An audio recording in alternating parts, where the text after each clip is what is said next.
lo moto di la carusanza crudili si infrange alla ripa, abbattenno e trascinanno ad idru ogni vardata e l'istinti di lucori.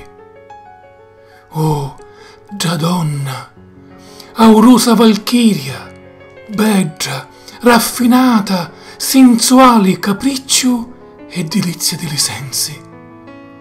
Coffrenza fa ritorno all'uso mare, rasteggiando ogni mio piacere e ogni schigliare di la me sfrenatezza.